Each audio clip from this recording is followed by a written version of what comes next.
Right, we don't want that on loop.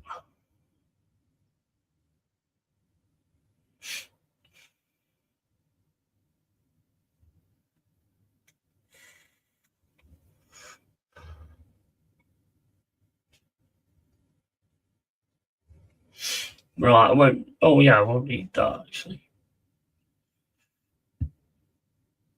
So I have to take notice of the chat. See if I can get the Bing on here instead.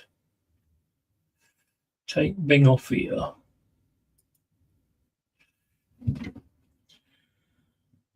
Put it on here. Oh, what's it doing now?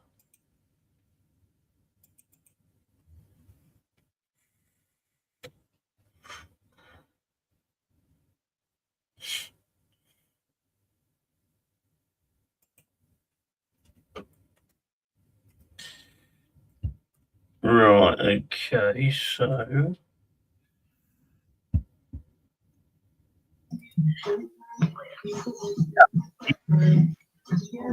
Hey, can you hear me? Yeah. All the creator. I had to put something, mate. Absolutely. Fuck. Let's just get this sorted out so I can get the game back on. Yeah, I'm trying to make this fucking full screen and I can't. You stupid girl.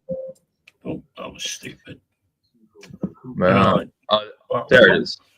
Hey, I can see your savage hoodie even more clearly. Did you get a new camera as well or no? I've had a new camera for a while now, but created one a while ago. It's a lot better than the one I had before. It's a lot more clearer. It looks mad clear. It really looks clear, especially when I'm seeing it now. Yeah, it looks really fucking good, mate. It's proper nice. It's only about, 20 quid, something like that. But it's a lot. It's a massive improvement. Right. So I can see we're actually live now, mate. I can see it. Yeah. We're definitely live now. I was starting it straight off. Just so you could have told me, bro, because I didn't know. I could have said. Oh, right, okay. My bad. It's all good. Luckily, I'm a good boy, eh? I'm a good chap. Just trying to get this sorted out so I can get this. It's all good. Get Bing sorted out so I can get it on. So how you been anyway? You all right? Yeah, mate. Fucking exhausted, lad. I've been doing 12-hour shifts for about the last 9 days, so I don't even know what day it is anymore. That's why I was confused. I was confused earlier. Like, what Carbob? I didn't even realize the Carbob Cup was on today, or yesterday, for that matter. So, but it's all good. Yeah, it's grand. Look, there's only a few more days of it left anyway. I should be able to calm down then, hopefully. Yeah. Other than that, grand, mate. Other than that, is fine. It's good. Fine. Well, the only game that was on yesterday was Chelsea and Cardiff, and he was all right, I suppose. It wasn't a bad game, but it wasn't all that, to be fair. Right, let's get this on.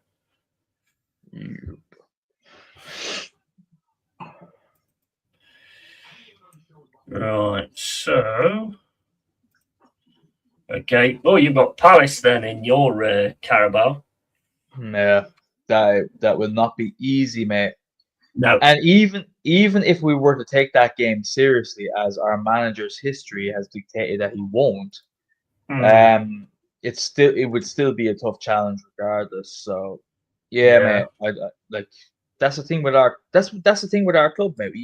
This is why I've always said I don't do predictions, because the manager is such a fucking unpredictable prick that you don't know what he's going to do. You don't know what he's going to prioritize. If he does, we know we know from history that he does not take cup games seriously at all. True. So why would you then go and say, yeah, we'll beat Crystal Palace, we'll be whoever? No, you can't. You cannot say that.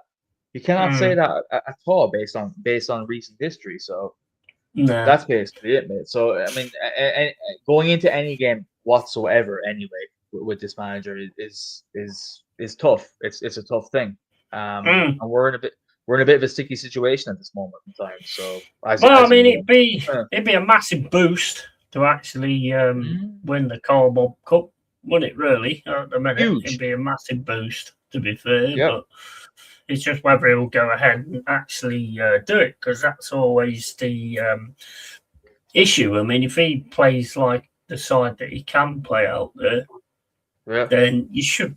I mean, look, I'm not going to. Palace are going to be a tough team to beat, because if you go at them, they can soak that up and then try and get on the break. And it's going to be interesting with Jack, because Jack's going, I think. Oh, is he? Yeah. Nice. I'm sure he said he got tickets for the Palace game. Okay. Well, against Arsenal. Nice one. Yeah. Nice one. Is it yours? Is it yours, isn't it?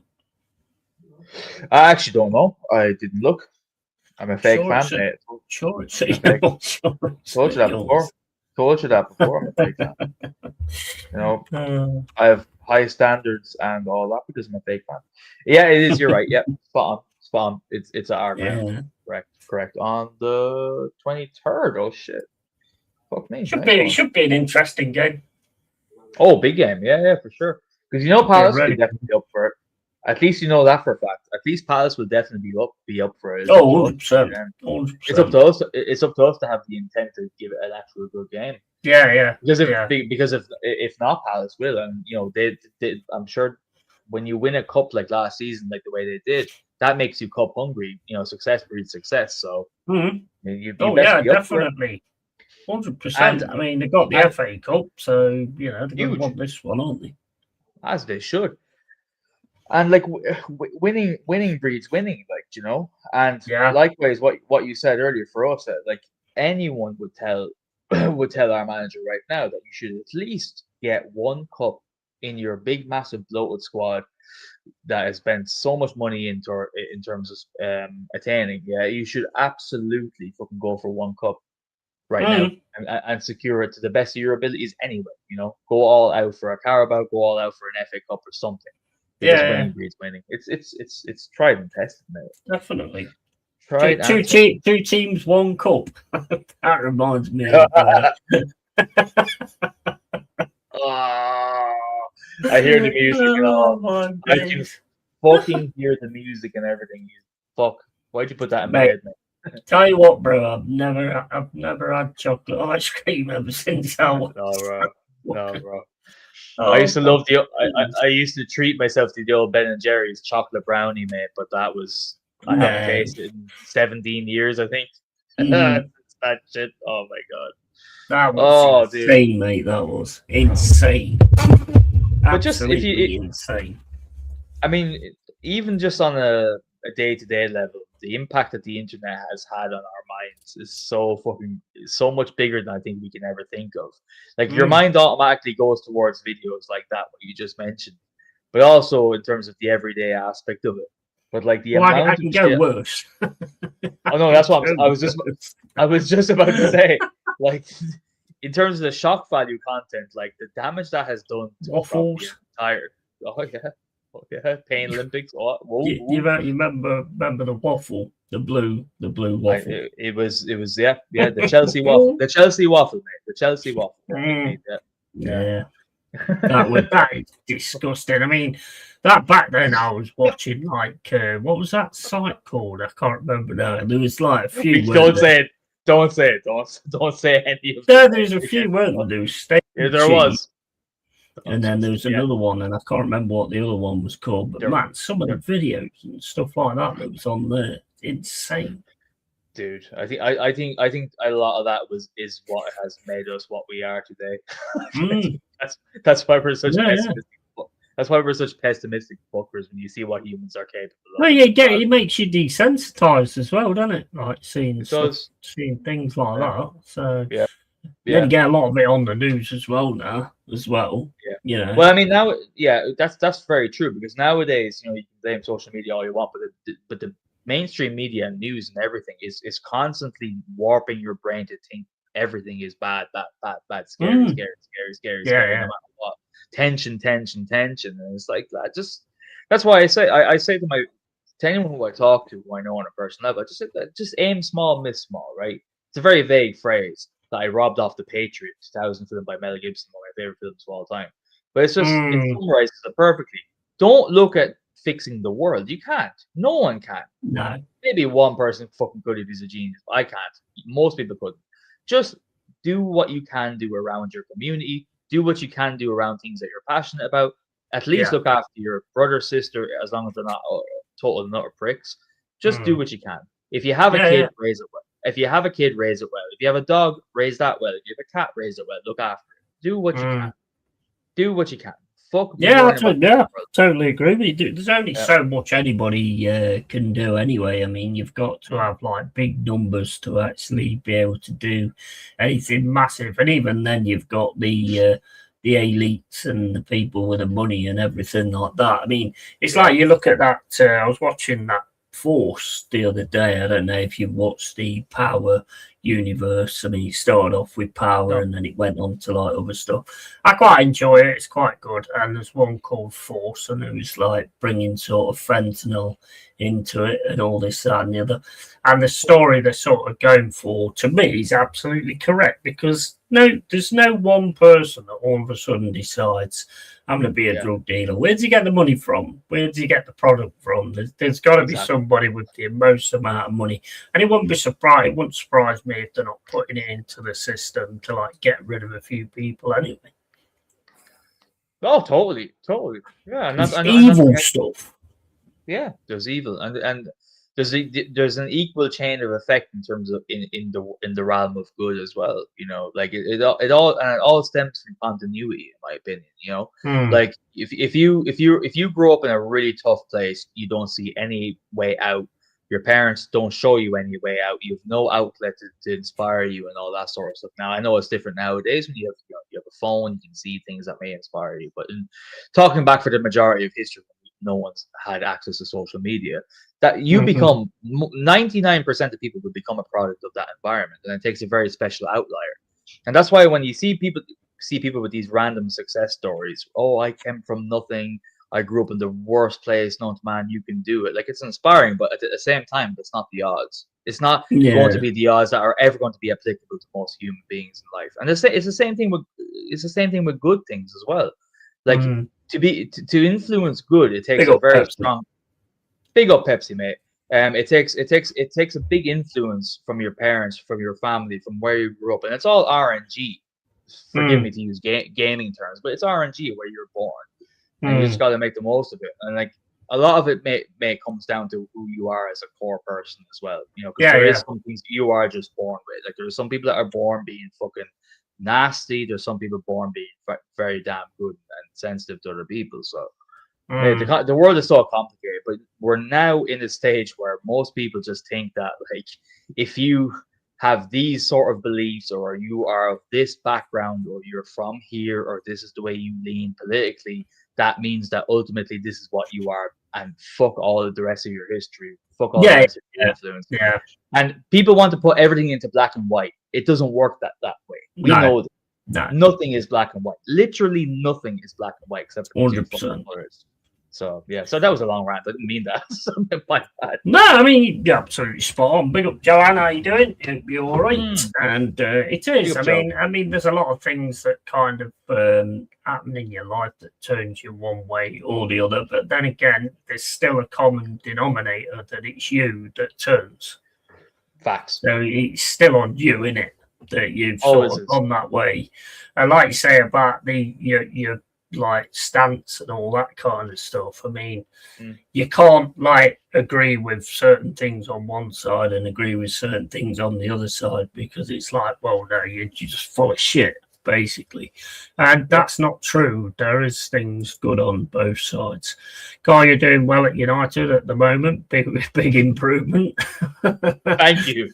Yes, Joanne, I am a loving. I can't do a Portuguese accent. I can do a Brazilian, but Joanne, I really like my time at Old Trafford. I'd like to thank my Lord and Savior Jesus Christ. I'm just basically doing any generic Brazilian UFC fighter right now. Yeah, that's pretty much sounds like me when I try and do Conor McGregor, mate. Spot on. Pretty much like me on that one. He says zebras disagree. Yeah, absolutely. And he got me there. He got me there. He got Pepsi, man. Thanks. Oh, but yeah, I mean, there's a lot. I mean, look, at the end of the day, I mean, you look at social media nowadays. I mean, but at the end of the day, I will say this: it's we choose to press play and we choose to look at those things, and that's always going to be the argument. You can't turn around and go, "Oh, well, you should get banned because you put this on there and you did this on there." It's like, well, you watched it. You know, the choice was yours whether you wanted to watch it or not. Very fair point, in fairness. Yeah, I mean, I think it leads to the point where if you're going to have this platform whereby anyone can share their thoughts and opinions, like, let it be completely free. That's my opinion anyway. Let people say whatever the hell they want, no matter how depraved it is. No matter how depraved it is, because at least, right, if somebody is indoctrinating people into, say, acts of God forbid violence or anything like that, well, if the intelligence agencies and our police agencies are actually doing their work properly and adapting to the modern times, well, all you have to do is keep an eye on those guys who are clearly doing it in that way and go, okay, well, these guys are a bit of a problem. Let's put them on watch. As opposed to just controlling it into whatever narratives that you want. Whoever's in power gets to control. Okay, well, these tweets or Instagram posts will get approved and get pushed and not be shadow banned and all that to dictate narratives. It's all cylindrical tunnel theater in a way, if that makes sense. It doesn't make sense, but it does in my fucking weird head. It's just all. It's all to dictate what people think, and the problem is it gives you the illusion that it's your choice, and it never actually is. It really isn't. Like, you're being constantly swayed and constantly propagandized all the time. And people don't realize it, and that's what's really sad. So yeah. Well, I mean, the thing is, people don't stay in power unless they divide the people that's voting for the people that are in power. So I mean, they're always dividing us all the time. That's one of the biggest tricks that they always use, and some people just don't seem to actually be able to piece those dots together. It just, to me, it just makes no sense, because it's like, that's pretty much what it is. The left and the right, the gay, the straight, the black, the white, it's always the same kind of thing where it's like, while you don't get on with that person, they're not going to be strong enough to overturn this, and they're not going to be strong enough to do anything with that. So it's just always been the way that it has, and it's no different now. And mate, it's insane, to be honest. When you go on Facebook in the morning, I mean, I'd see pictures of certain faces, every single one's got a story behind it, and it's just like, I just don't even want to look anymore. Yeah, no, you're absolutely spot on. And like, if you think about it as well, like, people have always been swayed. But nowadays it's so much easier to sway even more people than ever were, because of social media, because everyone from the age of now, which is really sad to say, but I mean, you see kids having iPhones and Androids and and just based on pure metrics alone, that like parents are not monitoring them on social media. So like all these kids could see things on YouTube, algorithm wise, whatever they may be on. Even just Google can sway you anyway. So nowadays it's the easiest time in, I think, human history to propagandize the largest amount of people at once. So it's easier than ever, and we think people are stupider than ever, maybe, but at the same time, it has more of a reach than it's ever had before, from a young age as well, which is so fucking scary when you think about it. It really is. It is, and as I've said before, the scariest part for me is like, well, when you're at school and stuff like that, and if anybody's getting bullied or anything, you go home at the end of the day and you sit there, you get on with what you're doing, and then you're going to panic because you're going to get it the next day and all this, that, and the other. Now you've got social media and stuff like that. It just continues. It just never ends. Never ends, yeah. And that's got to come into the point of the unliving and all that kind of stuff.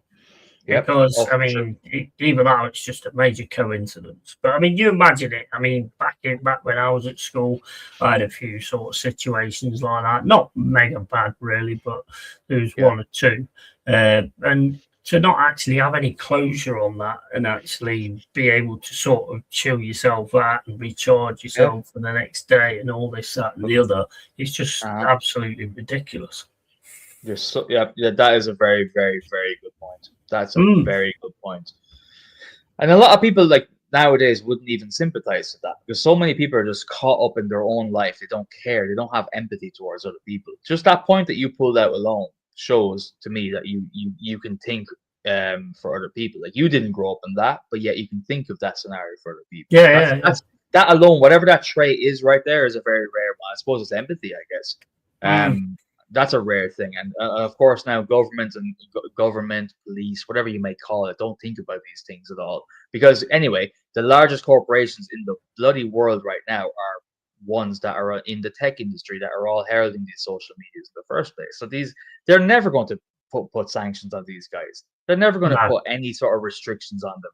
Not that I want to inhibit free speech, but at the same time, it's the influence into your day-to-day mind. Like you said, there's no escape. If God forbid there's a poor kid nowadays, and there's plenty of them that are being bullied in school, we at least, if one of us was bullied, like you just said, at least had 9 to 10 hours of respite at home.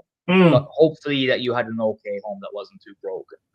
At least you had time to reset. At least you had time to escape. Whereas you said, nowadays, there's none of it. It continues day in, day out, day in. No, exactly. And then you've got also the situation, which I've said before, whereas they always like, I mean, they're cunning little fuckers because they'll basically get somebody to start making out they're a friend of that person just to get their details and their phone number. And there's even been times where they've actually arranged meets where they've turned up. I mean, it's just, man, honestly, it's just ridiculous. It's ridiculous. Yeah. It's sad, it's sad. It's ultimately very sad when you see what the true nature of humans can be. And unfortunately, it's not just like the rare examples. It seems to be the most common examples, really, what you see whenever there's money on the line, whenever there's growth on the line, whenever there's a better opportunity for yourself on the line, or whether there's to get a sense of, I suppose, a sense of cowardly pride in bullying someone who's weaker than you, People show you their true selves in so many occasions for the worst case, and it's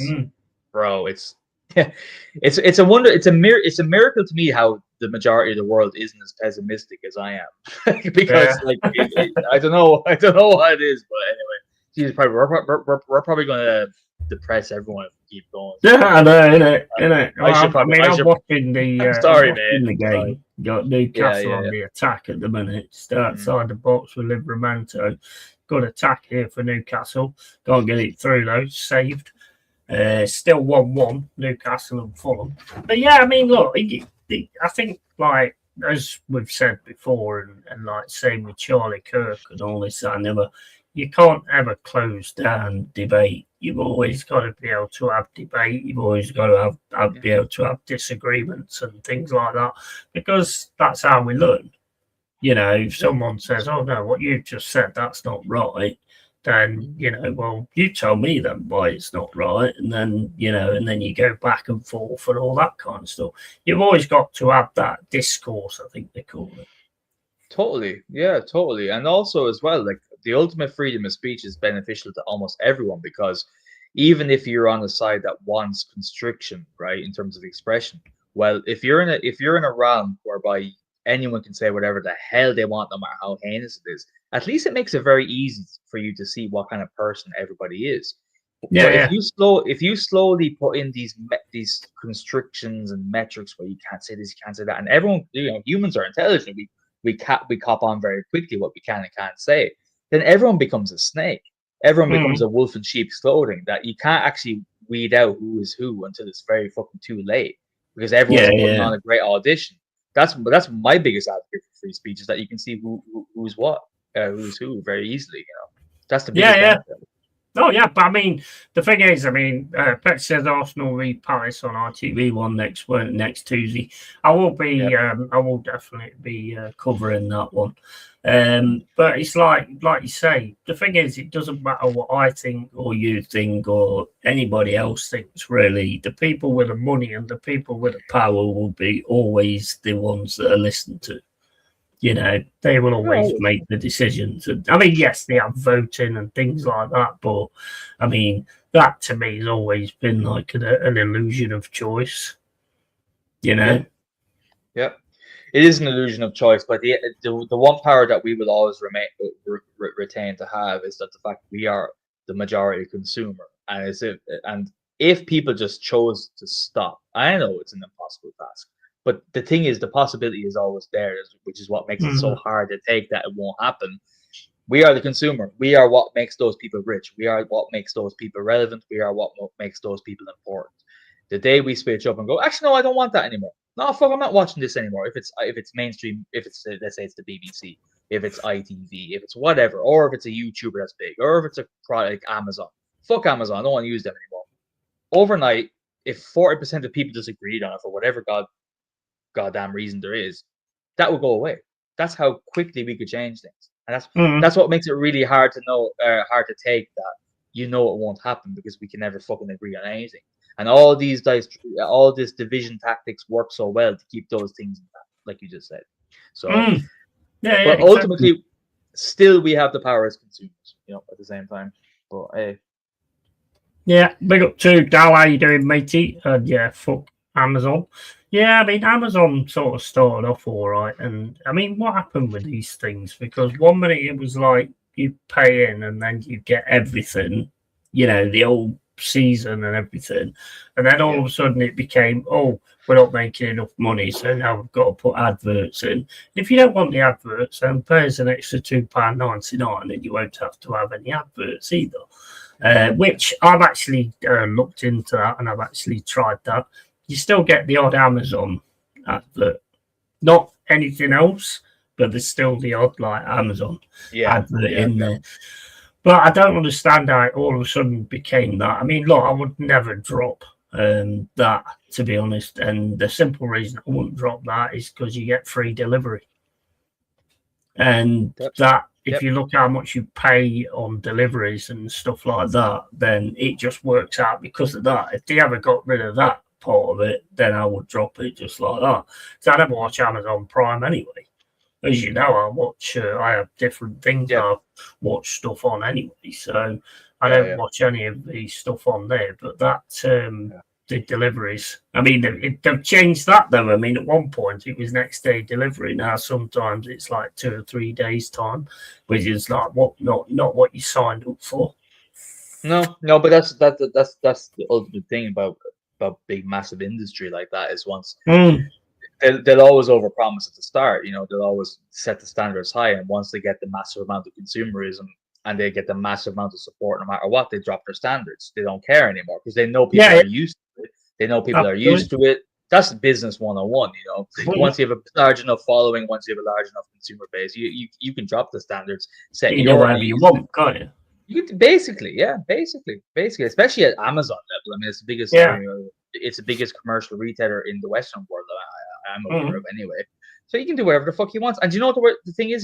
He could up his prices. They can do this. They can put delivery services to not just next day, not 3 days away. They can put it to a weekend. They'd still retain 75% of their audience. There's always going to be people who still keep going with it, mate. It'll be the majority, and it will not just be some people. It'll be the majority. That's how because people get set in their ways. They're so consumed by life. They're so consumed by work. No one has time to fucking think anymore. The old. I can't say that on stream. No way. By who? Nah, it's offside. It's offside. Oh, thanks. got his own goal there for Fulham. But yeah, I mean, look, Pepsi says he's got Amazon Prime. Yeah, I've got I have it Amazon too. Prime. Can't say they use it a great deal, to be honest. Don't like the adverts it's on there all the time. Same here, it's all about the fast delivery. Yeah, that's it, isn't it? And I think that's one of the main things that's about it. And they're not a bad delivery company in that respect either, unless they can't get into your garden, so they just drop kick the fucking lampshade over the fence and it's smashed to pieces when you happen it all. Well, I've heard that one a few times. Well, I'm kind of lucky because, like, not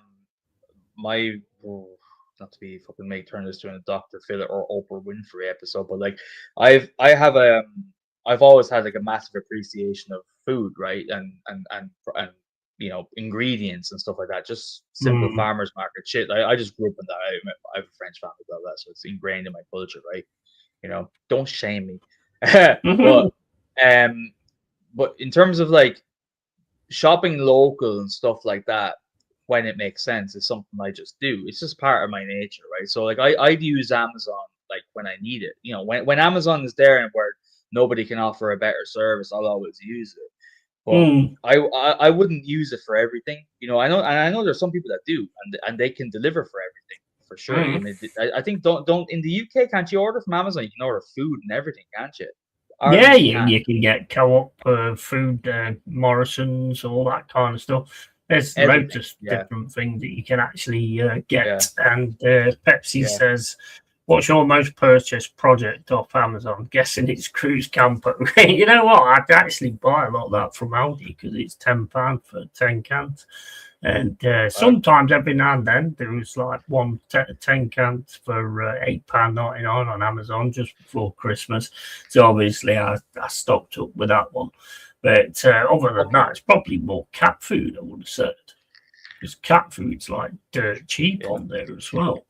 Big up, Ian Carbob. Big up to Adam. Hope you're good, mate. Big up, Adam. Yeah, I mean, look, it's a good thing because of the deliveries and the delivery prices that you save on and things like that. And the deliveries are very quick as well, which is absolutely, that's awesome as well. The drivers and stuff like that have always been all right. You know exactly when they're about to be here, which is another thing I like as well.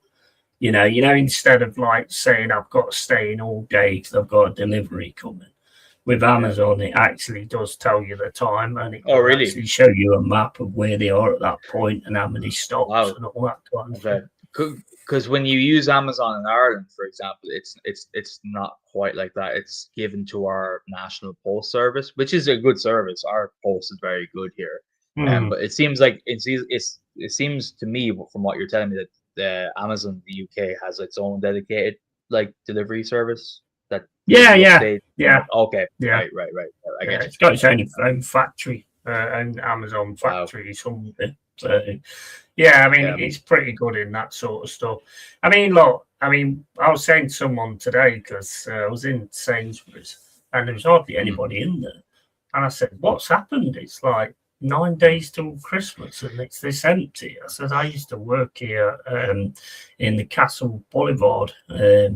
District, and at this point in time it was absolutely mental, and I just said, well, it must be to do with like the prices online and stuff like that, but a lot of them dragged you in as well because the prices at the start when the online thing came out, they was really good and there was really good bargains and stuff like that, but a lot of that's gone down as well. Now the prices have actually gone up, but I don't think a lot of people have actually noticed. Well, it's really funny because, like, you know, it's a almost quadruple dimensional thinking thing here with shops, right? Like, I wouldn't feel sorry for the likes of Tesco or whatever other UK fucking supermarkets there is. Sainsbury's. Sainsbury's. That's the one. Sorry, Sainsbury's. Yeah. Sainsbury's. I wouldn't feel sorry for them losing out to Amazon because they played the game that Amazon did, but just didn't do it as well. They tried to suffocate the small local little independent producers. Yes, they did. You're right. They did. That's their whole modus operandi. They do the same thing here. So I wouldn't feel sorry for them. But this links back to the whole debt of the high street thing, right? All this links into it, whereby our governments are synced in this thinking, as is the rest of the EU as well, that they don't want independent people doing craft stuff. They want it all given to big, massive. Yeah, that's the bit you don't agree with, to be honest. Yeah, that's what I don't agree with at all. Because it takes away the lifeblood of the high street, and not only just in terms of people being in there and shopping and having a lovely jovial time, but it also takes away the importance of maintaining the standard of the high street in terms of quality of life. Because so many people go, how could you possibly put that new traffic light there? Me and 100 other people go to that shop, this shop, that shop in your little village or your town center. Whereas now it's like, well, you just order it online. It's fine. Stay at home. You don't have to see what the real world is anymore. The Matrix is very similar. That film, The Matrix, mate, they called it. They went very far in, but that's if we keep going this way, it's going to end up that way. So that's why you're seeing high streets filled with the same old shops that are fronts for fucking illegal businesses, left, right, and center. The same thing in the UK is happening here in Ireland. Basically, we mirror anything the UK does anyway. And that's my gripe with it. So yeah, if that, I don't even know what my point was, but my point was in there somewhere. Figure it out. I totally agree with you. I mean, you've got to look after sort of local businesses, and the thing is with local businesses as well is when you go down and you buy from them all the time, you make friends as well with those people, and it becomes like an affiliate as well. Whereas, like, if you look at the supermarkets now, as I said to that person the other day, when he didn't have nobody on the desk for the cashiers, and he says, "Oh no, we use you'll have to use this thing now." And I got a full basket, and I went, "I am not going to go through illegal item in the bagging area for fucking 50 odd things. You can fuck that." So I put it down, and he went, "Oh well, this is how we do things now." And I says, "Yeah, and you know what that's going to do eventually, don't you? Put you out of a job, you fucking moron." You know what I mean? As soon as they don't need you, although they'll need you because they don't work very well, but they're going to get rid of a lot of cashiers when they don't need them. They're not going to keep them on. Oh no, they'll keep us on because they like us. Yeah, give me a fucking break, man. Companies don't do that. Let me just read this from Dell. Of course. We've got large Amazon cargo vans here that are driven by contract employees. You can also be an Amazon driver with your own car here as well, not an actual employee, a contractor with no benefits. And Amazon's data centers pollute the water and use tons of energy as well, whereas employees are overworked and paid shit with no breaks or a flexible schedule. That's just describing every company that's on the planet. Sainsbury's, Tesco's, every single company that's on the planet which has got somebody getting a lot. You know, these kind of companies where you work for them for 40 years and they give you a fucking watch. We want to give you this watch to say thank you. It's like, for fuck's sake. Streets full of coffee, pan, and charity shops. Yeah, that is a good point, actually. That is a good point.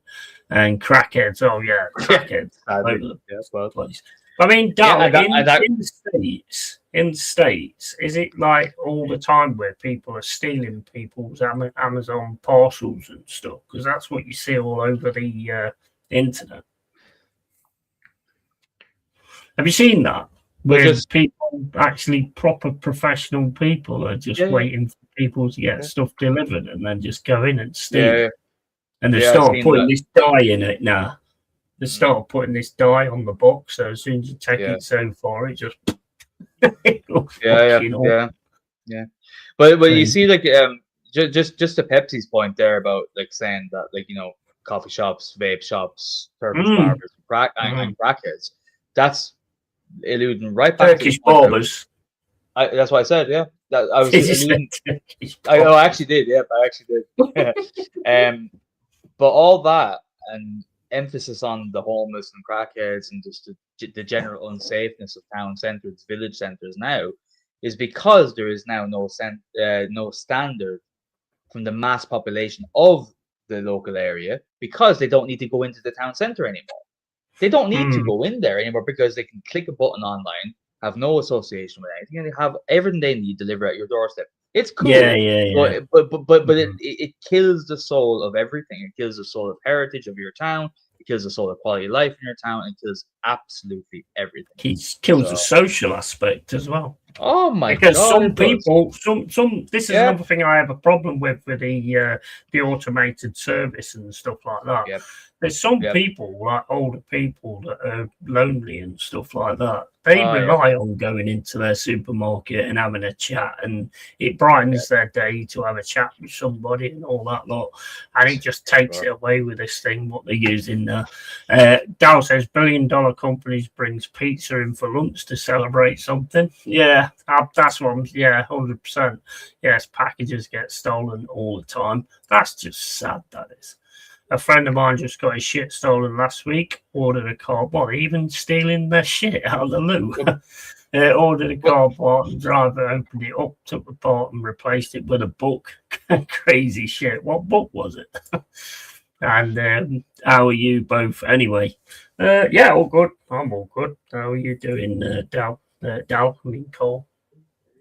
Yeah, Joanne, I'm really good, mate. Thanks for asking. Yeah, no, it's busy time of year for me. Working hard, but look, it'll all be more wine and fun after very soon. Hope you're well, mate. Hope your cats are good too. Yeah, absolutely. Thanks for asking, though. Thanks for asking, mate. I've just thought what the book is. Is the book How to Steal Someone's Amazon Package? He's nicked his stuff and then leaves a book that says How to Steal Amazon Package. But you know that whole thing about people getting their packages stolen and all that? Like, do you know I have no sympathy for them at all? Do you know why? Mm-hmm. I used to do a bit of deliveries when I first started working back when I was like 17. I started doing deliveries, like independent deliveries for a small wholesaler, right? And the amount of times, like, some motherfucker is waiting for his most important delivery. Oh my god, so important, right? And they're not there. You ring him 700 times. True. Not there. Like, mate, you need this. Where the fuck are you? Oh, I'll be there in an hour. Meanwhile, you have 8-9 more drops, right? So I know from the gist of these videos that these drivers drop it on their front porch. The other people the people who are buying these deliveries coming to them are just like, oh, I have 9 deliveries coming every day of the week. They don't give a fuck. They don't do any semblance of responsibility to be there.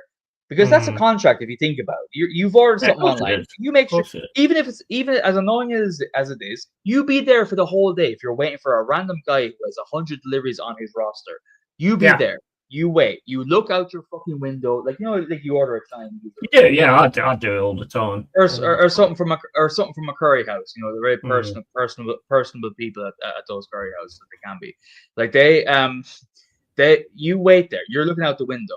You're looking out the window. You're waiting for it, and that's your due diligence as a fucking consumer. But no, people are like, I totally agree. Yeah, they bought it on the cells. They bought it on the cells. 100%. I mean, there's been a few 100%. Times where I've not heard them knock on the door, obviously. And then all of a sudden I'll go on Amazon and think, well, where's my parcel? And then there'll be a picture that they've left it on the doorstep. So, I mean, because they can't get it into the letterbox or anything like that. I mean, if it happens and it gets taken, then I'll just let them know that I didn't get it or whatever. And then I get a replacement. So, I mean, it's not too bad in that way. But I get where you're coming from. There's a lot of people that order a lot of stuff and they know they're not going to be in. So, and they don't set anything else up, like give it to the neighbour or mind you, nobody actually gets on with the neighbours around here. So, I mean, that'd happen anyway. I'm lucky I do actually. Now finally, I'm in a nice little area where people like actually talk to each other. They help. That's each other. Nice. It's lovely. Nice. I'm not used to it either. I'm so not used to it. I've such a hood rat mentality that I'm still adjusting to it after a few years. It is nice. It is really nice. It is good when you get those kind of communities. And Dal says, no lose thefts I know of. And doing great, Joanne. And just been out to B&M with my friend, being out in my Harry Potter onesie. Hell yeah. Yeah, fucking Harry Potter is gold. I don't care what all y'all say. I love Harry Potter. That's another new series that's coming out as well, isn't it? Harry Potter. I'm not Harry Potter series as well. Not watching it. Loved it as a kid. Read the books. Watched the films. Loved them all. That's it. No more. I don't want it to be ruined. Never been a big thing for me, to be honest. But you see, I was a kid. Well, I mean, I was like when the first movie came out, I was exactly nearly the same age as the kids in the film. So like, it was perfect timing. Like you're a few years older than me, obviously. Yeah, you're about 10, 15. So you would have been like you'd have been 20 odd when that came out. So like, like you wouldn't be, this. It was just bad time. I just seen better. Just seen better. Labyrinth. No, you didn't. No. Labyrinth, mate. Labyrinth's much better. Labyrinth's an absolute class film. You seen Labyrinth? I have. It is class, but nothing with quality, bro. Nothing captured. Nothing capped. It was a class film, but nothing captured the whimsicalness of Harry Potter when you grew up at the right time. It's a phenomenon. I can remember when they came out and stuff like that. I wasn't like overly enamored with it. I'd seen better, to be honest with you, like you say. But hey, you said whatever floats people's boat, innit? It actually was a religious book. My buddy was like laughing his ass off. I mean, that's hilarious, isn't it? Replacing it with a religious book, stealing and replacing it with a religious book. That's funny. That's really funny. Definitely got a sense of humour, haven't they? They have. Wilfred Nancy's managerial record at Celtic says intact at 100% now. Played 4, lost 4. Wilfred Nancy. Never heard of him. Wow. New series from January. Game of Thrones spin-off coming in January as well. Cause not bothered about that, to be honest. David Bowie was great in that film, absolutely. And I grew up on Star Wars and Indiana Jones. Yeah, probably think about the same as me, really. Star Wars was always Christmas. So I think the whole Harry Potter thing. I think you had to be a kid when it came out. Kind of way. You had to be like a young kid before your balls dropped to really go fuck. You know what I mean? Like as I said, I was at the same age, so no regrets. But Star Wars, I love Star Wars too, man. I fucking love that. I've never been a big fan, mate, to be honest, of Star Wars. Really? Wow. Yeah. I mean, don't get me wrong. I look at it now, and I look what they've done with it afterwards, and I look back, and I think, actually, you know what? The originals was actually really good, because you had Darth Vader, and Darth Vader was the best enemy they've had yet. Not that fucking emo twat that they had in the later ones. I mean, what the hell is going on there, man? Oh no, mate. No. Star Wars has taken such a downward spiral. Both in the gaming world and also obviously in the films in the last 8 years. Terrible. Yeah. But the early Star Wars, man, they were class. And I was a kid when the original. I'm sure Dal probably would have been one of these people who I mentioned it. I was a kid when the first kind of modern ones came out, like episode 1, 2, and 3, and I loved them as a kid. I fucking loved them. I adored them. But I love the old ones too. They was Star Wars originally was going to be like a war film. A war film? When it was originally wrote, it was going to be like a war film, and then I suppose it's Star Wars, so it is a war film, but I mean like a Battle of Britain type of thing. I think the whole point of it was going to be like Spitfires and stuff like that. So I was reading anyway. I don't know 100%, but I did read something like that. Spitfire to Death Star, bro. Someone must have took a bit of the LSD before. Probably did. I mean, to be honest, for when it was made, I mean, it looks fantastic. To be honest, fabulous. The effects are absolutely amazing. To be honest, it holds up. It actually holds up to this day. It actually holds up to this day when you watch it. Yeah. Definitely.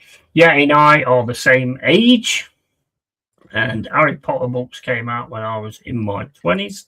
I saw the original in the theatre. Yeah, I was 24, 25 when Phantom Menace came out.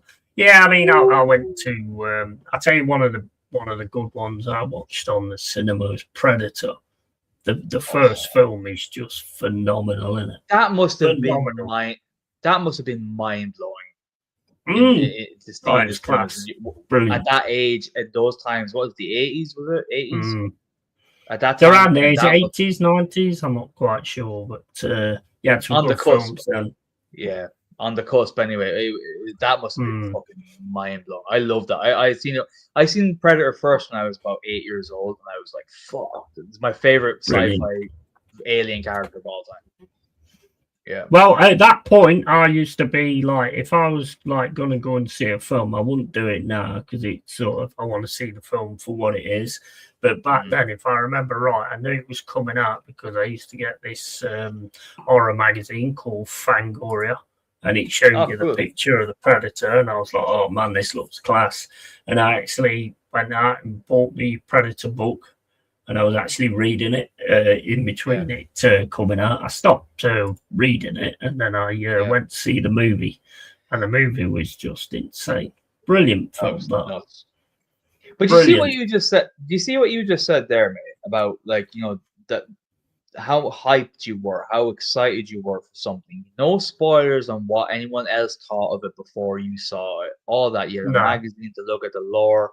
This is the conversation I was having with you earlier. Remember, I always have it with you anyway. But about like this whole thing about like people straight away they judge a film, they judge a game, they judge anything off of a trailer, and that's it. A big channel or a big fucking content creator on Twitch or whatever talks for an hour at length about what you should think about said a game, series, or whatever. I'm like, that's so unhealthy to the excitement of it.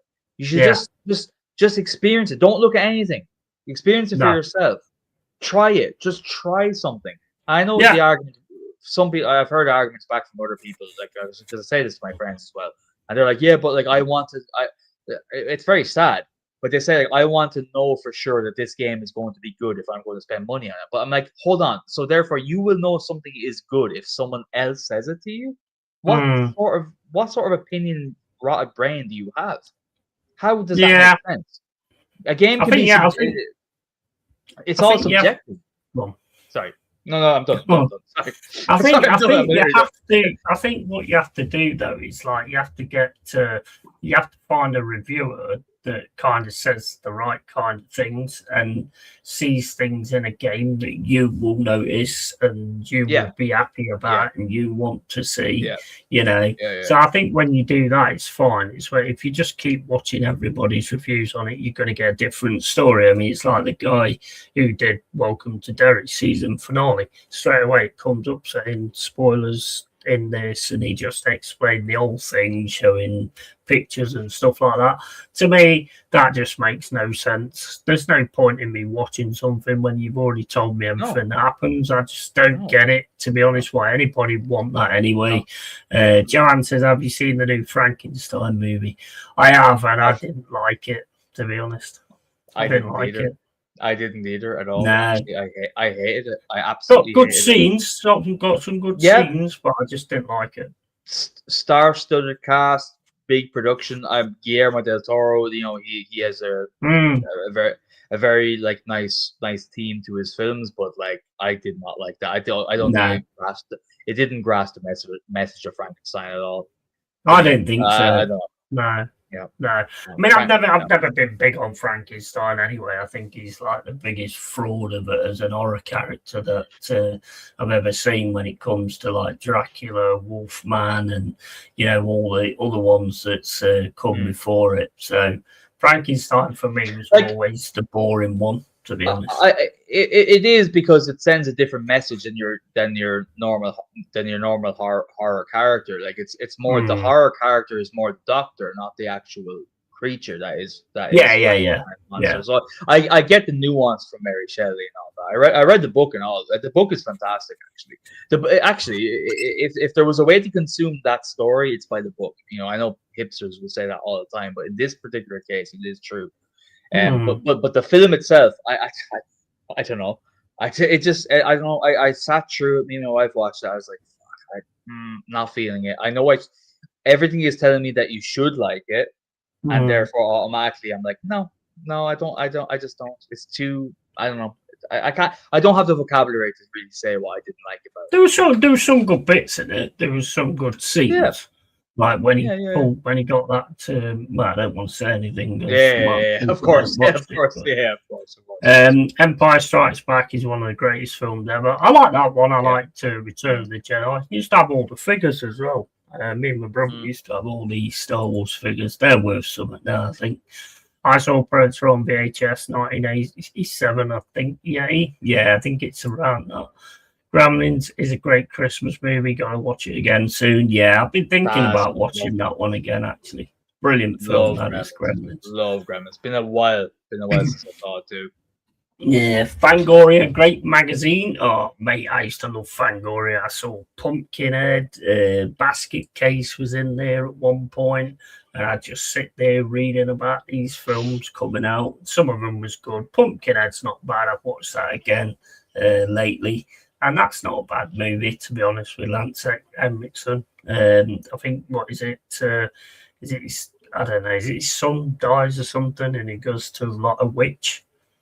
And he sends Pumpkinhead to kill the people that's actually killed his son. Yeah, it's the motorbike thing, isn't it? Oh, yeah, okay. Something like that. I can't remember. I mean, I only watched it the other day, but I forgot it, and that always says something to me anyway. I saw Hellraiser on VHS. Yeah, Hellraiser was class. Hellraiser was absolute class. Looking forward to Street Fighter and Masters of the Universe. Yeah, I'm intrigued. With what they do with them, to be honest. But I have to wait and see on that one. I mean, who's playing Blanca? That fucking what's his name? Momoa. Momoa's actually playing Blanca from Street Fighter. Yeah. So that might be all right. It might be all right. I just don't know. I think I don't know. I'm not a fan of the current state of modern movies at all. They just none of them, except for, as we discussed before, Weapons, mate. Weapons class. Yeah, remember I told you the first time, because I can't stand going to prequel coming as well. Yeah, you're right. Newcastle have scored. Yeah. Oh fuck, they have to. Newcastle 2, Fulham 1, 91 minutes and 30 gone.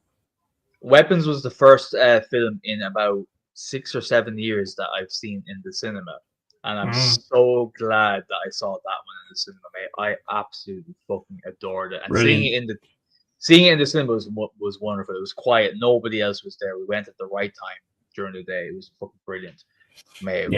Absolute quality film. Best film I've seen this year, and best series I've seen this year is It Welcome to Derry, obviously. I love the Lord of the Rings film, the Frodo series too. Yeah, they're very good as well. I did really enjoy them, to be fair. There is a new film out from the makers of Terrifier. It's a Santa slasher. Have you seen Violent Night? No.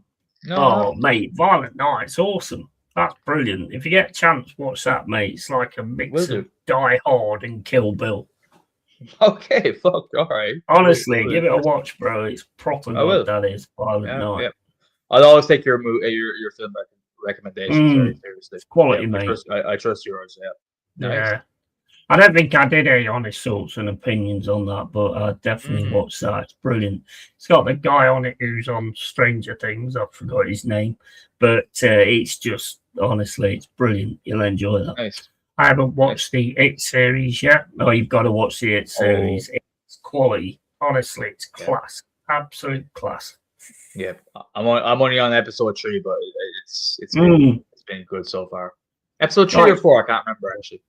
Yeah, there's 8 episodes, and it's just phenomenal. It just gets better and better and better and better. You seen the Mean One Grinch horror film? I hadn't seen the Grinch. That's Jim Carrey, isn't it? There's a horror version of the Grinch. I definitely didn't see that. I've seen the horror Grinch. I've seen the PG rated version, but never the horror version. No, never. See, what's the Popeye one?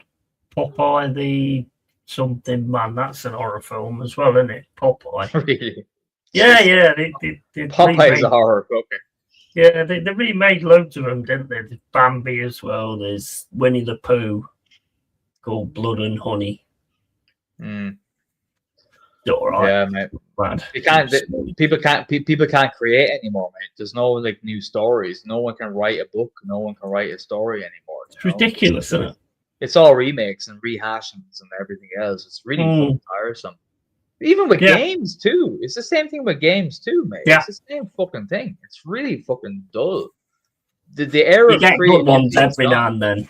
Every now and then you get a decent one, but that's about what we get nowadays. Silent Night, Deadly Night, it's called. Yeah, I ain't seen that one. I have to write that one down. Finished episode 7 the other night of Derry on to 8. Yeah, you'll love it, mate. You'll love it. Nice. Oh, Horror, Grinch, Winnie the Pooh, and Popeye the Sailor Man. There's another name, but I can't think what it is at the minute. But it's not very good anyway. I won't bother. Tell you what I did like as well. Wrong Turn. Wrong Turn was a massive surprise, to be honest, when I watched that. Yeah, brilliant. Same here, mate. I wasn't expecting it to be as good as it was. That was it was eerie as fuck. It was eerie as fuck. Yeah. Because if you grew up in the hills, if you grew up in some country territory like I have, you've seen some folks that are on the bit of the cusp of that. You know what I mean? Like you've seen some people that are a little bit on the fringe of that level. Like it hit home to me, I must say. But it was good. That was excellent. I mean, Wrong Turn 2 was pretty good as well, but I think they've gone a bit far with Wrong Turn 9. I think there is now. Well, I've actually remade the first one now, which I don't bother watching it. Don't bother. It's not anything like what the original is at all. No. It's absolutely shite. Seen the Winnie the Pooh ones? Yeah, I didn't rate them, to be honest. I didn't think they was that good, to be honest, the Winnie the Pooh ones. No, never seen them. Never seen them. I wouldn't be expected to watch them and enjoy them anyway. I've never really been into Winnie the fucking Pooh anyway. But that's why I really enjoyed Weapons, for example. It was the first. It was a horror film that was really, really original and unique that I've seen in probably 20 years. That is genuinely unique, not based off anything that I'm aware of anyway. Yeah. Absolutely loved it. Yeah. Fucking Popeye the Slayer Man, that's what it's called. Popeye the Slayer Man. Cocaine Bear is an awesome film. Yeah, I've watched some of it. I got a bit bored of it, to be honest. I've seen it. It was hilarious. I think you have to be stoned to the gills, mate, watching that. You'd have a great old time. You'd have a great old time. I'll tell you another film that surprised me as well, which I really liked. What's it called now? The one with the aliens where they got the tentacles come out the mouth. What's that fucker? I can't remember what it's called now. It's in the school. Where they're in the school and the aliens try and take over everybody. What's that called? Oh, I vaguely remember what you're saying, but I can't think of the title at all. It's got the guy in it. He's got the guy in it from Terminator 2. You know, the second Terminator against Arnie. It's got him in it. Yeah. The guy that's basically indestructible. That guy. Yeah, I can't remember what it's called though. Okay, I can't remember either. No, maybe I actually haven't even seen it. Here's one for you, if you don't mind me asking something for the chat, and you as well. Yeah. Like we all love horror films and stuff like that. Yeah, but we never actually say what films really at whatever point in our lives. What was the film that you seen? Doesn't matter what age you were, that actually freaked you the fuck out, where you were like, "Oh my days!" Yeah. Fuck. No, where it actually hit you a little bit. That's Mine's a bad one. Mine's a bad one. Mine was early, but you go ahead. You go first. Mine's a bad one because it's the first film I actually watched and had had a nightmare over, and I'd seen like Faces of Death and all these like other different things. It was fucking Christine. Really? You know the call? Oh, yeah. Christine. Yeah. Is that why you want to get a motorbike license, man? I think it is, yeah. Mate, that proper freaked me out, that did. Which is crazy because all the other stuff that I was watching, Basket Case and all those kind of things, and Brain Damage, and that one was the one that really got to me. Wow. Very strange, very strange. That's interesting. Me, I unfortunately had a babysitter when I think I was about 8 or 9 years old. And that fucking dirty bitch put The Exorcist on when I was 9 years old, mate. Really? I think she's in prison. I hope she is. I fucking hope she is. I hope she's having a really bad day. She put The Exorcist on when I was like 8, 9, or 10. I can't remember. I blocked that memory out of my head. And I remember, mate. I'll be honest with you. I'm a brave fucker now. But back then, oh my god, I was terrified. I was fucked up. I was fucked up from that film. Anyway, I did watch Evil Dead when I was 12. and that fucked me up Fair. a bit as well. I stayed awake all night watching The Bedroom Door. Not that I don't know what I'd have done if a demon had ran in. But, what's Wood gonna do? What's Wood gonna do? But it's true though. For me, right? Even whenever I watch a film that hits me in the wrong way, even now, it's not watching the film. It's afterwards what my head does to me. It's like, fuck, I'm thinking about it. Yeah. You try to sleep at night, you're thinking, fuck, it's too dark. I can't see that motherfucker standing there. Yeah. Let's see what the be interesting about that. Walking Dead was good till season 7, then it all went to shit. I enjoyed all of it, to be honest. You got all your beer for Christmas, yeah, mate. I have, mate. No, I'm staying off the beer for a bit, mate. Did you not see me on Tom's stream the other day? Night of the Reaper looks a good film. Yeah, I hadn't seen that one or heard of that one, actually. Brilliant. Seen the movie Life with Jake Gyllenhaal, creepy. Yeah, that's a good one. That's the alien type one, isn't it? With a guy from Deadpool, is it? What have I got wrong? No, I didn't. I never seen that. I have to mark that down. That's good. Ryan Reynolds is in it, I think. Okay, I like how right. Jake Gyllenhaal is a fucking beast of an actor. I like him. Life. It is the one with Ryan Reynolds, isn't it? It's the one with Ryan Reynolds. That one's really good. Nightmare on Elm Street. Oh, I loved that when I first watched that. It was fucking excellent. That was. Yeah. Hellraiser fucked me up for a week or two. Yeah, I get that one. 100%. Yeah. Nightmare on Elm Street, the original from 1984, was terrifying. Yeah. Second one was not great, was it? There's some good scenes in it, but it weren't great. Exorcist was scary as fuck too. That's never bothered me, that one, to be honest. When did you see it first, though? Yeah, I think it depends on that a little bit. Early age, really. Because really? I got into horror like sort of early age, so I started watching all of them. Texas Chainsaw Massacre, I was bored. Never really been interested in that, to be honest. I've watched that many things, mate. Honestly, I'm completely desensitized. Nothing bugs. Our Yeti is a spiders.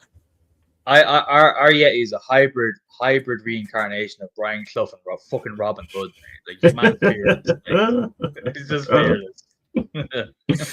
Yeah, the creepy alien. Yes, Ryan Reynolds too. Yeah, that is a good movie. Make sure you watch Live. That is really good. I will. Second night was rubbish. Well, if you actually look at the thingy of the second one, they actually messed it up, and I think they got another writer in because the writer walked out or something. So that's why Nightmare on Elm Street 2, which is basically just a fucking advert for being gay, in it, basically, if you watch it. I saw The Exorcist when I was about 10 years old, never the same since. Did you see the series? They did a series, and then they stopped it. And that was quite good as well. Oh, was it? Oh, fuck, okay. I didn't see it, man. They canned it, I think. I think it got 1 season, maybe 2 seasons, and then they canned it. But seeing that at 10 years old, I feel your pain, mate. Fucks you up for life. I think it fucked us up forever. It will never be the same. It's too young. Absolutely too young. Too young, mate.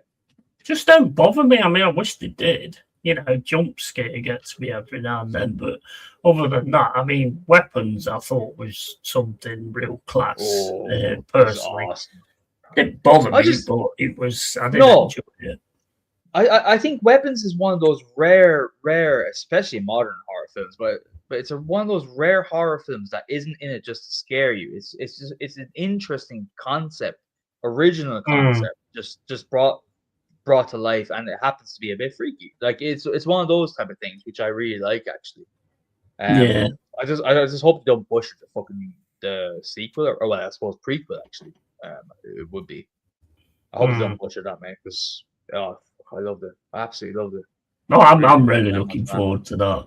I was made to watch Mamma Mia by my ex. Absolutely horrifying experience. Yeah, you know. Yeah, there was. I'll tell you another one that got me as well. You remember the old Amaras of Horror? You probably won't, but Amaras of Horror. Yeah. I seen it. I watched it. It's old, but I watched it. Yeah, I can see it. There was one with like an hitchhiker. And he sort of gets in the car with a family, and then he's got this weird finger, and he just pushes it straight in the guy's face. Like his finger was right into his face, and it sort of takes over him. That freaked me out a bit when I was a kid. But other than that, didn't really get any nightmares over it. Another film that I saw way, way, way too young was The Shining. Also, The Shining, freaky. That freaked me the fuck out. And you know what scene in The Shining freaked me out the most, and I still can't explain it to this day, is when, spoiler alert, but when the kid is on his little tricycle and he's going around, and all of a sudden he goes to that corridor and he sees the two twins just standing at the edge of the corridor, lifelessly still. For some reason, that freaked the shit out of me. I don't know why. It fucking freaked me out, and then it zoomed into the creepy faces. Oh, dude, no. Not the old woman then when she gets out of the bath. Oh man, I had a wank to that.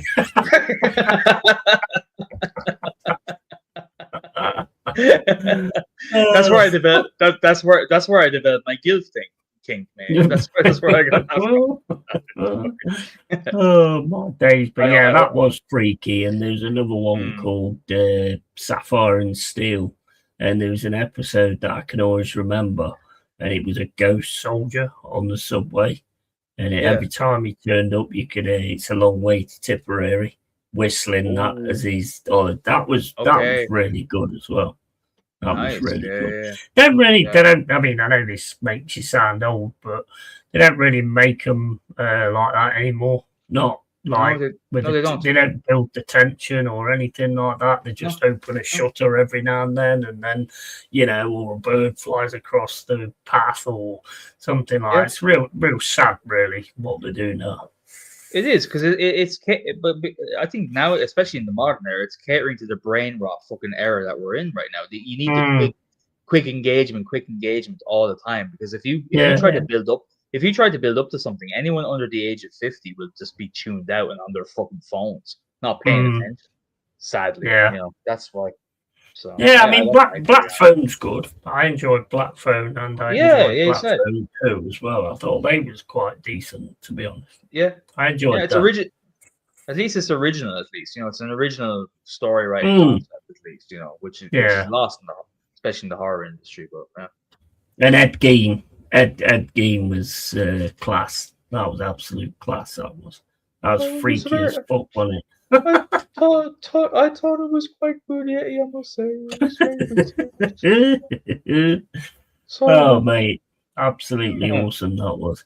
I don't like the Five Nights at Freddy's much. Bit boring. Yeah, I don't rate them at all, to be honest. One I like, I tell you what, forget Five Nights at Freddy's. Watch the Wonderland one. The one with Nick Cage. That one's bloody good. I can't remember what it's called now, but it's the same kind of thing, but it's just a hell of a lot better. I absolutely adore when we have these discussions on the cave, mate, because the amount of additions of films I have to my list is ever growing, and it's brilliant. There's a lot of things I wouldn't have heard about other than tonight. So it's awesome. These conversations are fucking class. Oh yeah, I mean, you got Cabin in the Woods as well. That's another really good movie as well. Oh, I was thinking of Cabin Fever. Did you ever see that one? Yeah, I've seen Cabin Fever. Oh, great! That was good as well. Yeah. It was good. I enjoyed that. And Creepshow as well. Creepshow was brilliant. Yeah. I got my cake. The only one, I tell you what, there's one story in that I don't like, and I don't think you'll like it either. And that's the guy who's living with all the bugs. Oh, yeah. Yeah. It depends on what kind of bugs, right? If it's spiders, I'm obviously out. It's more cockroaches and stuff. I can be okay with those. I'm okay with beetles. Because whenever I used to go back and visit my family in France, right, we have these weird ass. I used to call them helicopters. I don't know why. Actually, I do know why. Because you'd be sitting out on your front porch, right, at nighttime, and all the lights are off, and all of a sudden you hear like that. It literally sounds like that. You're like, what the fuck is this? And all of a sudden you see this big fat beetle swaying side to side. It could barely even fly, and they'd crash into the wall. I don't know if you have those in the UK or not, but they were like 3 inches and about 1.5 inches wide. You know, they're like a flying micro penis going around, and they'd crash off the fucking wall, collapse on the ground on their backs, trying to get up. Poor harmless little fuckers, and you'd flip them over. So I'm okay with beetles. I thought they were very cute, so I can kind of fuck with those things. But spiders, I'm out. I'm out. Spiders and then crane flies as well that are like spiders with wings. Oh, like the long leg, daddy long legs. Those that we call well, daddy long leg is a spider in it, but it's like a daddy long leg but with wings. I think we call them crane flies or something. We call them leather jackets because you can't squash the bastard as much as you try. So that's what we always call them. But I don't like them because they flit around. They flit around and they're always comfy as well, and they're always all over your head and fuck off, bastard. They've no control over themselves, mate. They don't know where they're going. They're just swaying. They're absolutely. I think they only live one day. So they just want to piss as many people off one day before they die. I think. Why wouldn't you? What a better way to go out. What a better way to go out. Exactly. Yeah. Best films made in 80s, 100%. Class of Newcastle, that's another one from ages ago. We used to get hold of all them old, like, budget movies. Me and my bro used to always get these budget movies and stuff like that. I mean, some of them was really good as well. They had good stories, actually, some of them. The acting was the biggest pile of shit you've ever seen in your life, but, the stories was decent. Yeah, a lot of good films. What's your favourite Christmas film? Violent Night. for me, it's it's off the theme of horror, but it's Bad Santa, the first one. With I've never seen that. Oh mate, the first, it's so funny. It's so funny with Billy Bob Thornton, the lad who married Angelina Jolie in her prime. But mate, it's a very funny film. So I'd have to go with Bad Santa, the first one. They made a remake of it, but it's shite. Don't watch it. You need to watch that series called Landman then, because that's Billy Bob Thornton. Yeah, I see. I heard it. Yeah, okay. Nice. Really good. I'd definitely recommend that. I'm really enjoying that. It's Taylor Sheridan, who's a very good writer anyway. So he's got a good resume as well. So he has what's the Yellowstone, right? He did Yellowstone. Yeah, Yellowstone was fucking insane, insanely good. Yellowstone is insanely good. I like Taylor Sheridan that much. I'm actually going to find his old back catalogue and I'm going to watch all of them. Because he's got like quite a lot of series going. So eventually, because I've got that many on my list. Home Alone 1 and 2, they was class. Gremlins and Die Hard. Die Hard was brilliant. Die Hard was excellent as well. They're the absolute classics, really. Total Recall. Classic. A lot of like really good movies at that time. I mean, if you think about like the films now, apart from maybe the Avengers and that kind of stuff, I mean, what really stands out? Because I can't think of any, to be honest. Mate, honestly, nothing. I don't know if it's a part of getting older or not, but like I just don't find myself getting very excited for much anymore. I don't. But I do think it's probably a part down to being age. Down to being a bit older, but also I just don't think there's just not enough creativity in the world, mate, and that's everywhere. It's in gaming, it's certainly in films, and it's most certainly on YouTube. People just don't create. They don't want to be original anymore. Instead, they'd rather shoehorn characters that don't belong into series, as opposed to how about write your own, just write your own. Write your own, because there's amazing lore from any civilization on planet Earth. There's amazing lore. There's amazing myths. There's amazing fucking stories on history. Whatever you want, you can make a series about anything or a film about anything if you wanted to.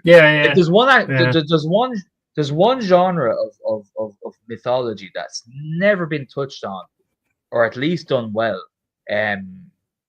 Is Celtic mythology, Irish specifically. There's some amazing stories of myths in Celtic culture in Ireland that, like, how have they not been made into movies? It's insane to me. Alone just that there alone. So You know? Yeah.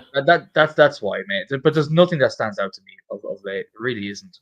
The problem is nowadays is there's always things that take you out of it, whether it's a miscast person or not very well written scenario or something like that just doesn't make sense, and you're like, well, if that don't make sense and that don't make sense and the whole thing makes no sense. So back in the day it was sort of written a lot better. Terminator films and stuff like that, they was absolute class. I liked all of them actually, the Terminators. I know a lot of people don't like Genesis. I actually quite enjoyed Genesis.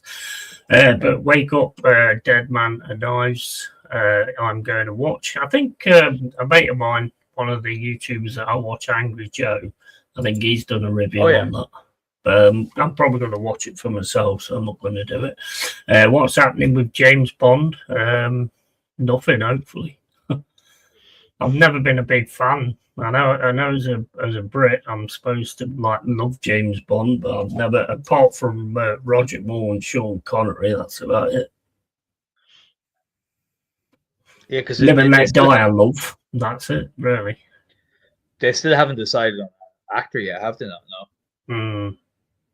Yeah, it's going to be Jane anyway, isn't it? Jane Bond, 100%. It's going to be Jane Bond. It's obviously going to be Jane Bond. Jane Bond played by a dude. I like my hormones shaken and not stirred. I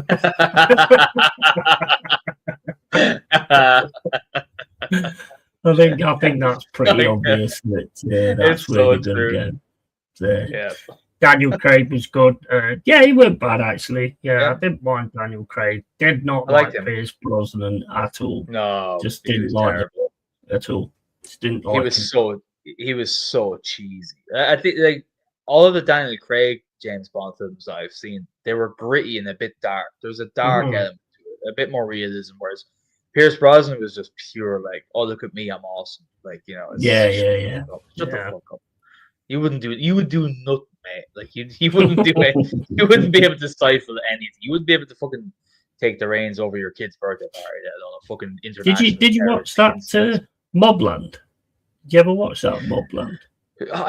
I got to episode 4 and I forgot, mate. Honestly, that's class. I'm so behind on everything, lad. Everything I'm behind on. I don't know how people. I don't know how people watch everything. I just don't. I forget. I don't have the time. I don't know. But yeah, I love Tom. You know me. I love Tom Hardy. He's brilliant. He's absolutely brilliant. Not bothered about James Bond, says Joanne. Jane Balls. Skyfall and Solstice was great. Yeah, that Skyfall was good. Very good. It was. Yeah. Absolutely. And Mobland was top class. Yeah, it's just brilliant. Great actors. The guy from Dead Man's Shoes. I dropped a message on his Facebook, and he appreciated the fact that I'd watched it and I enjoyed it, and he's got a band out and all that kind of stuff. Seems like a really good dude, to be fair. Very good actor. Very good. And alongside Tom Hardy, Ellen Mirren, and Queen. Pierce Brosnan. I mean, you just can't get better than that, can you? Yep. No. Absolute class. I know there's a lot of people. Oh yeah, go ahead. Sorry, well, right, we're going to head off now. So this has been fun. It's been awesome. Really enjoyed it, and just cover these 2 chats. Skyfall was excellent. My favourite James Bond movie. Yeah, I'd agree with that. And No Country for Old Men. Brilliant film. Absolute brilliant film. Awesome. Amazing. What was the other one with Tommy Lee Jones and the guy who played Han Solo? Fugitive. Oh yeah. That was fucking class. That was brilliant. But No Country for Old Men is an absolute shout. That's one of the best things I've ever seen. I absolutely love it. Absolutely love it. Great shout, Dal. And I'll put that list. I'll put that on the list, Dal. From I already forgot the name. I wrote it down anyway. But with Jake Gyllenhaal, Dive. What was the fucking name? Life. The one you. Life, like Dive. Dive. I was thinking of the Nirvana song from Incessant. The submarine film Dive. The Gentleman series on Netflix ain't bad either. Yeah, it's good, and the film. Yeah, I like that. Film's very good. I like that too. Sicario I've not seen, and Life Call. Anyway, guys, thanks for being in. Appreciate it. But I'm gonna have to go, so I shall catch you later. And thanks for coming on, Cole. If you want to share stuff out or whatever. Yeah, so I'm Carl Rossi on YouTube. No, I have nothing. I'm happy to be on with you. Like happy to be on with you. Thanks for having me on, mate. As always. Yeah, no worries. I think you create more than most YouTubers, to be fair. I try. Cheers, everyone, and so catch you all later, guys. Keep it real, keep it Yeti, and tatty fucking bye. Have a good rest of your Thursday night, Wednesday night, even because it's not Thursday yet. I got and we'll catch you later, guys. Take care. Big love. Thanks for the support as always, and Yeti and Cole or out. See you later, guys. Take it easy. Love.